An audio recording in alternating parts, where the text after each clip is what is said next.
Olá, eu sou o LG, Luiz Gustavo Lima, CEO de Ace Cortex, para mais um episódio dessa série de conteúdos sobre inovação aberta, que a gente aqui carinhosamente chamou de Open Innovation Hubs e Labs de Inovação. E não é diferente dessa vez, não estou sozinho. Comigo está ela, colega de trabalho, sócia, CEO de Ace Cortex, Milena Fonseca. Tudo bem, Mi? Tudo bom, LG? Bom, hoje a gente vai ter um papo muito interessante aqui, né? Tô ansiosa porque a gente vai conversar e fiquem ligados aí, porque com certeza vocês vão tirar vários insights desse papo. Quer apresentar nosso convidado especial?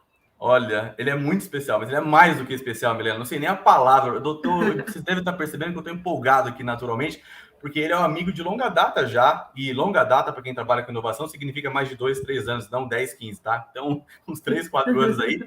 Mas a gente está aqui hoje com o Fred Pompeu, Frederico Pompeu, do BTG Pactual, lá do Bush Lab. E a gente está muito feliz de ter você aqui. Fred, muito bem-vindo. Cara, obrigado pelo convite, Milena, LG. Eu fiquei até impressionado com como é que é o nome que você deu para o programa, Open Innovation, deu umas 4, Hubs e 5 Labs de inovação. hubs e labs. Eu não sei nem se eu estou à altura de participar de um programa com tantos nomes e sobrenomes, né? Mas Tá muito super, obrigado tá pelo convite, super. estou muito feliz de estar aqui com vocês. Muito bom. A gente deu esse nome, Fred, porque é o seguinte: essa é a primeira série de conteúdos, de outros conteúdos que a gente também vai fazer, outros formatos também, para falar de inovação. Especialmente porque um hub ou um lab de inovação, e você vai falar bastante agora do Boost Lab, ele é uma das formas, uma das iniciativas, um dos modelos ou uma das ferramentas, independente da palavra aqui, para inovar numa grande empresa. Então a gente também vai falar mais para frente sobre corporate venture capital, a gente vai falar sobre M&A, a gente vai falar sobre times ágeis, sobre eficiência, como a gente atua nas ineficiências das empresas por meio de inovação para gerar mais eficiência. E a gente também vai falar sobre capacitação e desenvolvimento das pessoas para as competências e habilidades deste novo contexto de mundo. Portanto, esta série é exclusivamente sobre hubs e labs de inovação. E a primeira pergunta para você é a seguinte, Fred. Quem é o Fred? Como você chegou nessa posição que você está hoje? Para quem não conhece você ainda, conta sobre você, por favor. É, eu sou carioca, flamenguista.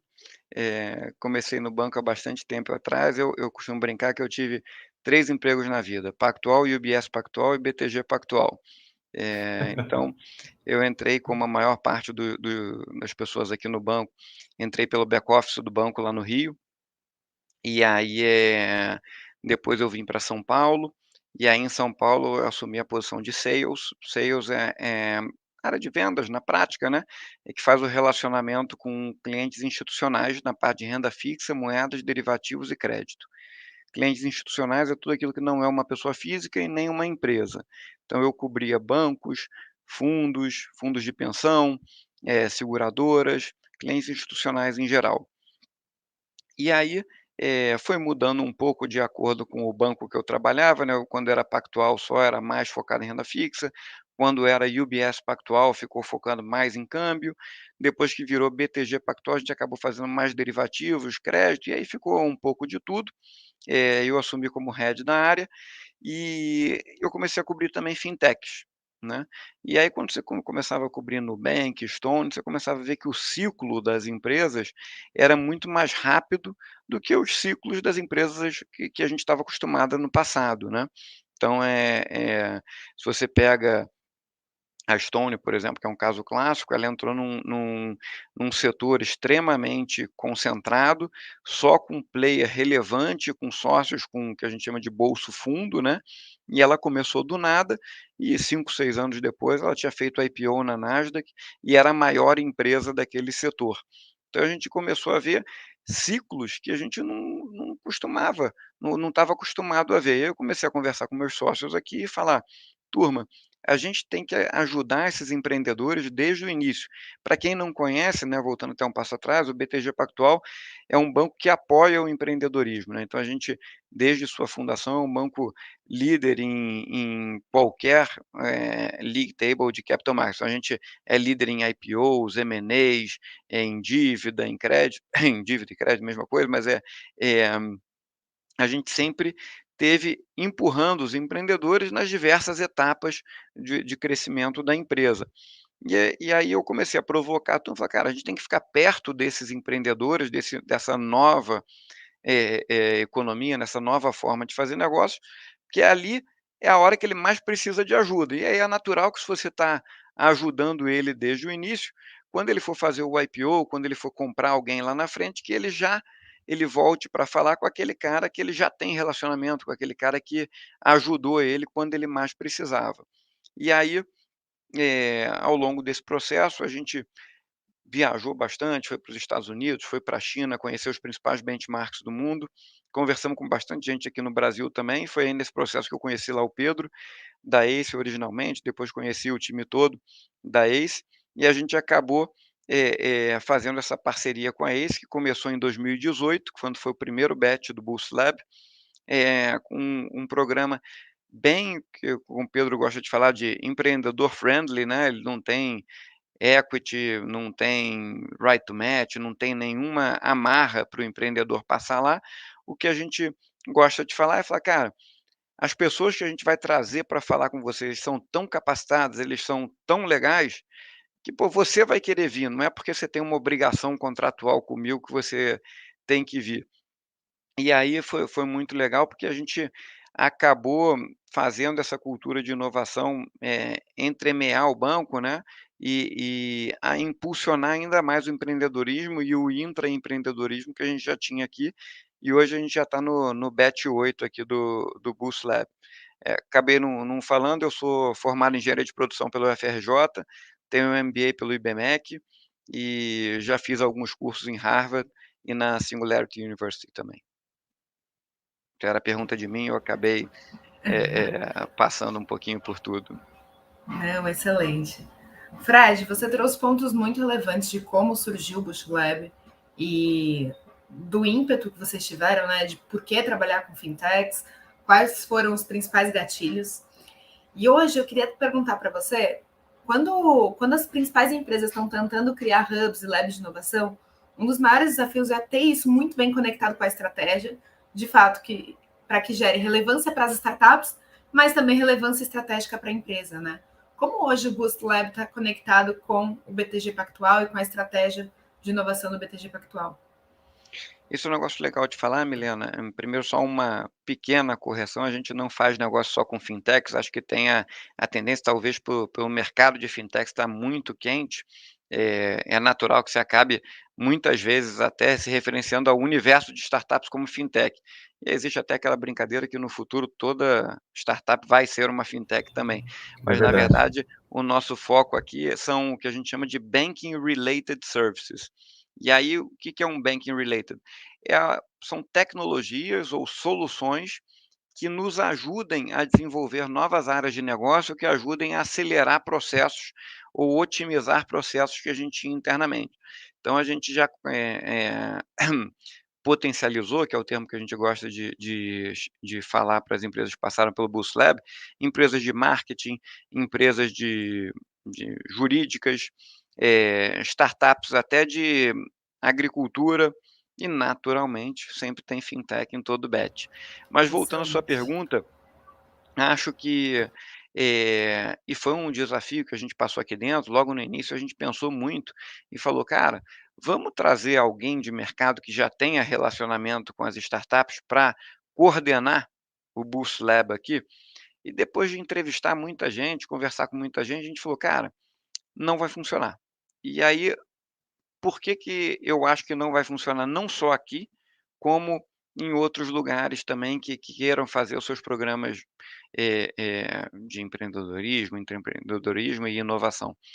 Porque o principal ativo quando o empreendedor entra, na nossa visão pelo menos, quando o principal ativo que ele está buscando quando ele entra nesses tipos de programa, é fazer negócio com o grupo que está coordenando aquele programa, né. No caso do BTG, o BTG Pactual é o que a gente chama de nave mãe, mas a gente tem diversas empresas investidas que participam muito ativamente do programa, como o Banco Pan, Tu Seguros, Inforce, a CTP. Então a gente tem uma série de empresas e empreendedores e executivos dessas diversas áreas que acabam participando com a gente também, né. E aí a gente falou: "Cara, todo mundo", e eu imagino que não só aqui, como em outras empresas, o executivo ele está envolto ali no dia a dia dele, né, ele está chegando cedo, saindo tarde, trabalhando, tem as suas funções para fazer, tem as suas atribuições para fazer. Então vamos supor que ao invés da gente ter contratado a Ace para ser nossa parceira, se a gente tivesse pego o LG e posto no meu lugar aqui no início do programa. Aí quando entra a Milena, que é a sócia de uma fintech para participar do programa, e a Milena fala: "Poxa, LG, eu acho que eu tenho muita oportunidade de negócio para fazer com a área de crédito do BTG". Aí o LG ia ter que descobrir aqui dentro quem é o cara que coordena a área de crédito. E uma vez que ele descobrisse quem é o cara, ele ia ter que ligar e se apresentar. E vamos supor que fosse eu, ele ia falar: "Pô, Fred, tudo bem? Esse é o LG, eu estou coordenando aqui o Boost Lab. Pô, tem uma fintech aqui da Milena que está participando, super legal. Acho, pô, se você puder dedicar 1 hora para conhecer ela e tal". Primeira coisa, o cara vai falar assim: "Cara, eu tô todo enrolado aqui, tô todo ferrado com o meu trabalho aqui. Pô, nunca ouvi falar nesse LG. Pô, eu já ouvi que aqui dentro que tem esse Boost Lab, mas nunca ouvi falar desse cara, desse LG". Fala: "Claro, LG, vai ser um prazer. Fala com a minha secretária aqui, vamos ver uma agenda aqui para você, vai ser um prazer falar com a startup". E pode acontecer, não que vá acontecer, mas pode acontecer do cara pegar uma agenda daqui a 3 meses, 4 meses, aí a Milena vai falar: "Pô, cara, esse negócio não funciona, não vai para frente. Tudo que eu entrei aqui para conhecer gente, tentar fazer negócio, programa aqui são um programa de 6 meses, se eu marcar uma agenda para você daqui a 4 meses, a chance de você ser efetiva é muito pequena". Quando você pega um sócio do banco e bota para tocar o programa, né, e aí vamos inverter a lógica, fingir que o LG é o cara da área de crédito e aí eu sou o Fred mesmo, e aí, eu sou sócio do banco, o LG é sócio do banco e a gente cresceu junto. A maior parte dos sócios do banco estão aqui há muito tempo. Você tem um capital político com a pessoa já te conhece, né. Então quando eu pegar o telefone e ligar e falar: "Cara, LG, tudo bem? Pô, tem a fintech da Milena, eu acho aqui que é uma porrada, acho que a gente tem que ficar perto dela, acho que tem tudo a ver com a tua área, você pode acelerar essa linha de crédito que você está querendo fazer ou pode lançar uma linha nova. Vamos marcar de você conhecer ela junto comigo?". A chance dele virar e falar: "Cara, vamos marcar amanhã", é gigante, porque, ele me conhece, sabe, a gente trabalha junto há muito tempo, você tem uma confiança de que o cara pode até não te botar na cara do gol, mas que ele te a probabilidade dele te colocar na cara do gol é muito maior do que alguém que veio de fora e que não conhece o modus operandi no caso do banco, mas e aí você pode estender para empresas em geral, né. Então eu acho extremamente importante você colocar alguém de dentro da organização e alguém sênior, que um outro desafio que tem quem estiver escutando a gente fala assim: "Putz, beleza, faz todo sentido, realmente vou botar alguém dentro da nossa empresa para fazer. Ô estagiário, chega aí, agora você é o cara que está tocando aqui o programa de inovação da empresa Y". E aí vai ter o mesmo problema, porque o estagiário não vai ter esse capital político, não vai ter essa entrada, e por mais que o CEO da empresa, vamos supor, apoie aquela área e referende, no dia a dia ele não vai conseguir participar, porque o CEO da empresa, o CEO do banco, ele tem uma agenda mais ampla, né, ou supõe-se que ele tem uma agenda mais ampla. Então, no dia a dia, você precisa ter alguém sênior para ajudar a empurrar para as coisas acontecerem, né. Então seria a principal dica que eu daria para quem estiver escutando a gente pensando em montar alguma coisa parecida. Ótimos pontos, Fred. E também está muito relacionado com a proposta de valor que vocês criaram para o Boost Lab, né? Como você fala de potencializar, é porque você está envolvido nisso diariamente, né? É o seu negócio fazer esse negócio dar certo.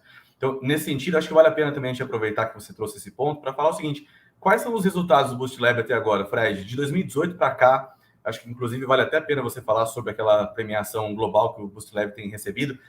Como você pode resumir toda a contribuição positiva que o Boost Lab deu? Quais são os seus principais resultados aí que você pode compartilhar com a gente?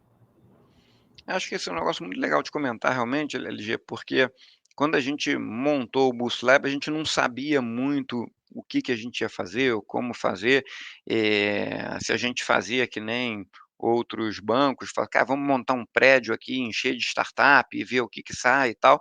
E a gente falou: "Cara, aqui não é muito o nosso estilo, aqui no BTG".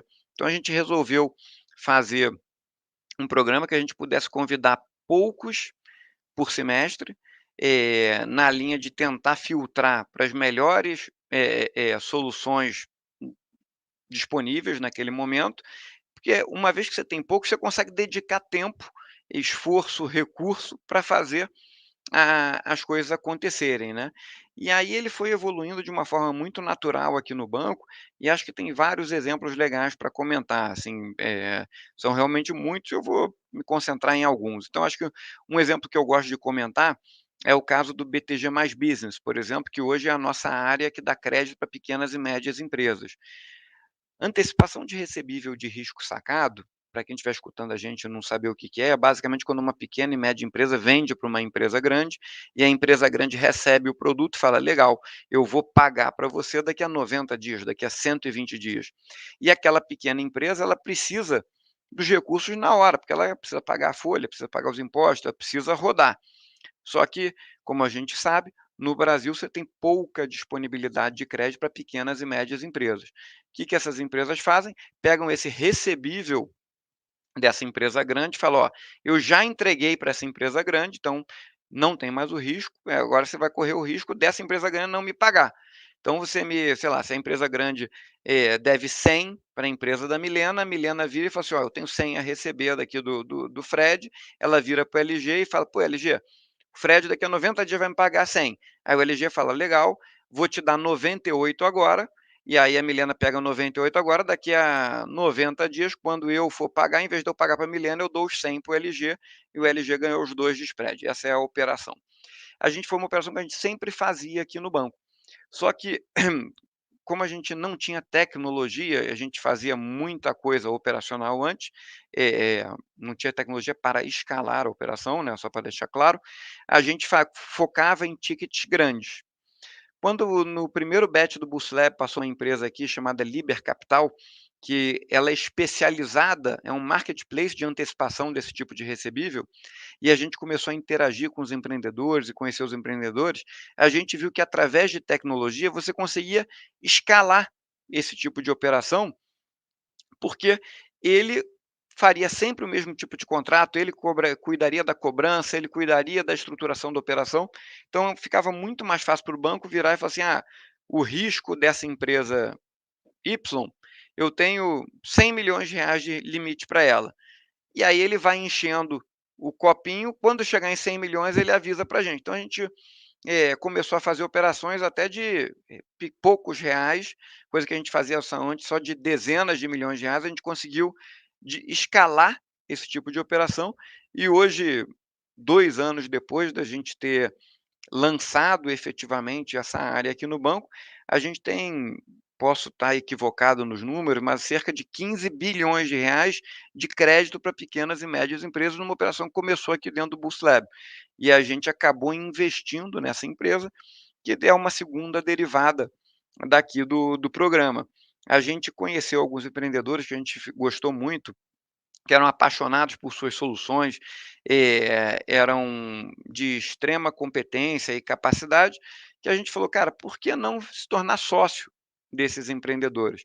Então a gente acabou criando o que a gente chama de CVC, né, um Corporate Venture Capital, que é um book hoje de 200 milhões de reais, que a gente tem 7 investidas. E aí até voltando ao seu tema, Milena, não são 7 fintechs. A gente tem, a Cellcoin, a Finpass e a Liber Capital, que são 3 fintechs. A gente tem a Adiagro, que é uma agritech, né, que até está flertando com fintech também. Temos a Digesto, que é uma legaltech. Temos a Pier Seguros, que é uma insurtech, e temos a iClubs, que é o nosso mais recente investimento, que é não sei se existe loyalty tech, mas é uma empresa de uma startup de loyalties, né. Então esse é o segunda derivada que é muito legal e a gente tem constantemente estamos olhando novas oportunidades de investimento, sempre ligadas ao core bancário, mas não necessariamente fintechs. Uma terceira derivada, que é um negócio super legal também, a gente começou a ver que, assim como as pequenas e médias empresas, as startups e as empresas tech em geral tinham dificuldade de tomar dívida. E é natural, qualquer empresa que ela tenha seu ciclo de levantar capital através de equity, mas que levante capital também através de dívida. Todas as maiores empresas do mundo têm dívida. O BTG tem dívida, a Petrobras tem dívida, o Google tem dívida. Então, ou teve dívida em algum momento, porque é mais eficiente, é mais barato para a empresa levantar capital através de dívida do que através de equity. Então a gente montou um book de venture capital, de venture debt aqui no Boost Lab, que a gente começou lá em 2019, que foi uma operação muito legal, muito emblemática. A gente financiou o Zoom comprando o Buscapé, né, que depois criou-se o grupo Mosaico. Aí a gente acabou pegando o mandato do IPO do grupo Mosaico. Aí o Mosaico fez seu IPO na bolsa, a gente estruturou uma parceria estratégica do BTG com a Mosaico, no qual o BTG tem a exclusividade para oferta de crédito e seguro para todos os clientes da Mosaico, são mais de 20 milhões de pessoas por mês que passam pelas suas plataformas, e eles desenvolveriam o marketplace dentro do nosso app, a empresa é listada em bolsa. Eu me tornei conselheiro da Mosaico, né, então, eu sento no board da empresa, e mais recentemente, o Banco Pan, que é do grupo do BTG também, anunciou a compra integral da empresa. Então acho que esse foi muito legal também, começou numa operação de dívida que a gente originou aqui, e a gente tem todo o ciclo de mercado de capitais, com a empresa. Mas tirando ela, a gente já fez diversas outras operações, naturalmente, por sigilo bancário a gente só pode falar das públicas, então a Brasil ao Cubo, que é uma outra Construtec, cresceu muito durante a pandemia, que ela ajudou a construir aqueles hospitais de campanha, a gente financiou ela durante a pandemia também, depois a Gerdau acabou investindo na empresa, então também foi uma operação super legal. A gente criou uma outra linha que a gente costuma chamar de fintech line, basicamente é quando a gente entra como âncora no dando uma fintech, o cara lança uma fintech ou tem uma empresa que ele acredita que ele pode dar crédito para aquele cliente de uma forma muito assertiva, porque ele tem muito contato com aquele cliente, ele tem muita informação sobre aquele cliente, mas ele não tem esse capital para dar. Então a gente vira e fala assim: "Cara, deixa que eu, BTG, dou o crédito para esse cliente, eu corro o risco de crédito daquele cliente, mas como eu vou destravar muito valor da sua empresa, porque hoje a sua empresa é uma empresa X. Quando você for fazer fundraising daqui a pouco, você vai falar: "Ó, eu não sou só X, eu também sei dar crédito. Olha só, já dei tantos milhões de crédito aqui e funcionou e ganhei dinheiro com isso". Só que ele vai fazer isso com o meu dinheiro. Então a gente acaba pegando o que a gente chama de warrant, né, uma participação na empresa, porque a gente vai destravar muito valor na empresa. E uma terceira linha que a gente lançou é o que a gente chama de MRR Line, para quem estiver escutando e não conheceu, o MRR é aquele Monthly Recurring Revenue, basicamente são empresas de recorrências que um exemplo que fica fácil para todo mundo é o Netflix, que você vai pagando ali, então você tem uma alta previsibilidade de como é que vai ser a receita dessa empresa nos próximos meses, a gente dá uma alavancagem em cima daquela receita mensal recorrente que a empresa tem. Então a gente tem o programa de potencialização, que acaba sendo esse radar e acaba sendo, ajudando a posicionar a gente dentro do ecossistema tech. A gente tem o book de Corporate Venture Capital, tem um book de dívida, e eu acabo posicionando o Boost Lab hoje como o hub do BTG para empresas tech. A ideia é que o empreendedor, quando ele lance a sua startup, que ele fala: "Cara, quem vai me ajudar com câmbio? Quem vai me ajudar com investimento? Quem vai me ajudar mais na frente com a comprar o meu concorrente? Quem vai me ajudar com o meu IPO?", que ele pense, na gente como o banco que vai ajudar ele em toda a sua trajetória de crescimento. Excelente. É muito legal ter acompanhado a trajetória de vocês, né? A gente acompanha há um bom tempo o Boost Lab. Me conta um pouquinho, você estando de dentro hoje, quais foram os teus principais aprendizados até aqui nessa jornada aí de 2, 3 anos agora de Boost Lab, né? E quais foram os maiores acertos e erros que você traria para a mesa para que outras pessoas que estão ouvindo a gente também consigam aprender aí? Eu acho que um dos maiores acertos é não só a gente ter convidado um sócio, no caso eu, para coordenar o programa, mas é alguém que tenha também a facilidade e a interlocução com o resto da organização. Porque também não adianta colocar alguém para tocar o programa que seja um cara super tímido, porque quando o empreendedor chegar, primeiro você tem que rapidamente tentar criar empatia com o empreendedor, e segundo, você vai precisar ajudá-lo a navegar dentro dessa organização. E eu comentei com vocês que eu fui para a Singularity, teve um episódio muito curioso lá que um empreendedor, um professor, virou para a gente e falou: "Cara, vocês premiam alguém pelo fracasso?" E naturalmente, como tinha a opção de banqueiro lá, né, era uma sessão fechada para os sócios do banco, todo mundo falou: "Não, claro que não, né, o cara que fracassou naquele ano ele não vai ser premiado, é natural". E aí ele falou: "Pois é, mas vamos pensar alguém, o cara que era o diretor", e aí o exemplo que ele deu, né, o diretor de filmes, da Kodak lá atrás, que ele vendia os rolinhos de filme. Você acha que ele não viu que existia câmera digital, que estava crescendo muito aquele potencial? Falou: "Claro que ele viu, não tem dúvida que ele viu". Só que, se ele saísse dali e começasse a tocar, essa área nova, poderia não dar certo, era um negócio muito novo na época, né. E aí, pô, vale a pena ele sair da área que é extremamente rentável aqui para começar um negócio novo que tem a chance de dar errado? Provavelmente ele vai falar: "Não, não vou sair", né. E aí, o problema é que se você não der os incentivos corretos para os executivos quererem tomar esse risco, né, eh, a empresa pode acabar se perdendo no meio do caminho, né. Então é é importante que as pessoas sejam motivadas a tomar risco, naturalmente risco dentro do das 4 linhas, né, o que o Esteves, que é o nosso acionista controlador aqui, ele costuma falar: "Pode bater de carro, não pode bater de avião". Então é uma raspadinha no carro ali, você pode acontecer, mas é que ele estimule a você ser empreendedor e fazer as coisas acontecerem, aqui dentro. Então acho que esse é um dos grandes acertos, né, de você pegar alguém que circule, que consiga, provocar esses encontros e promover, essas inovações, né.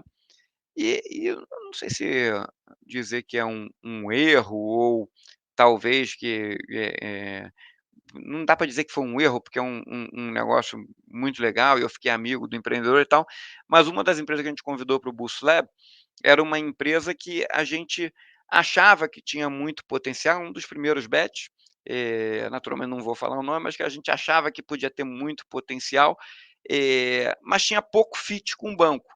Mas a gente ficou tão encantado, achou tão legal o negócio, gostei tanto do cara na física, que a gente convidou ele para o Boost Lab e acabou, aliás, a gente tem um negócio muito legal aqui que, eh, a gente tem um histórico de fazer negócio com mais de 70% das empresas que participam do programa, né, que é um achievement, assim, que a gente fica muito orgulhoso de falar. E esse foi um dos casos que a gente convidou e que a gente acabou não fazendo negócio naquele momento.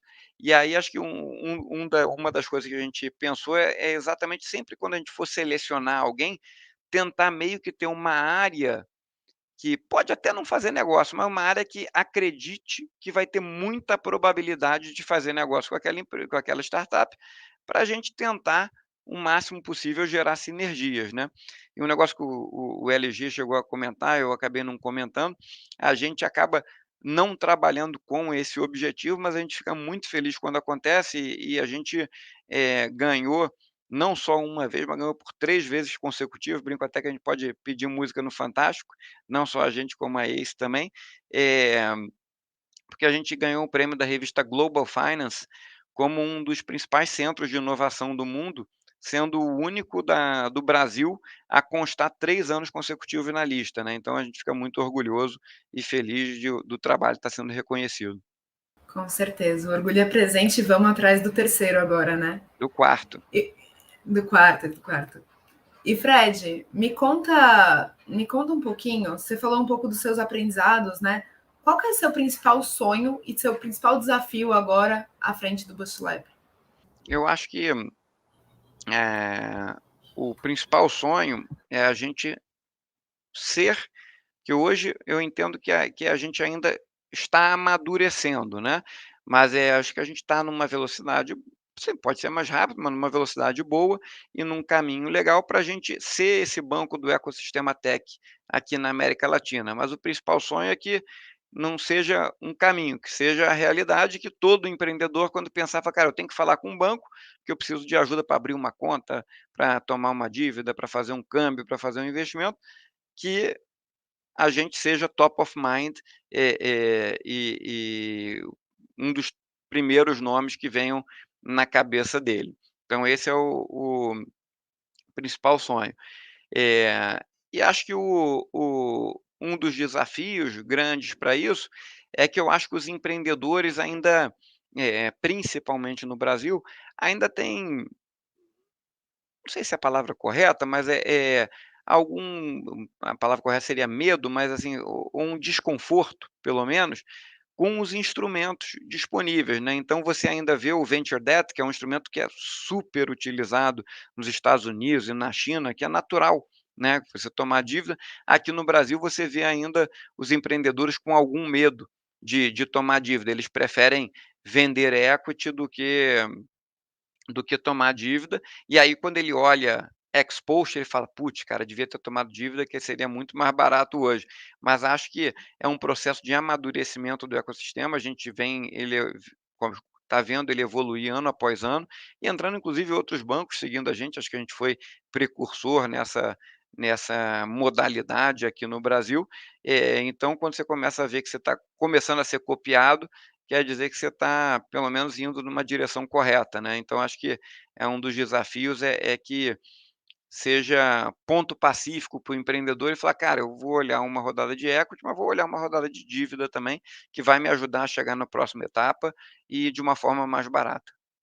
Muito, muito bom, Fred. Conteúdo de alto nível, conceitos, práticas, vida nas trincheiras, realmente.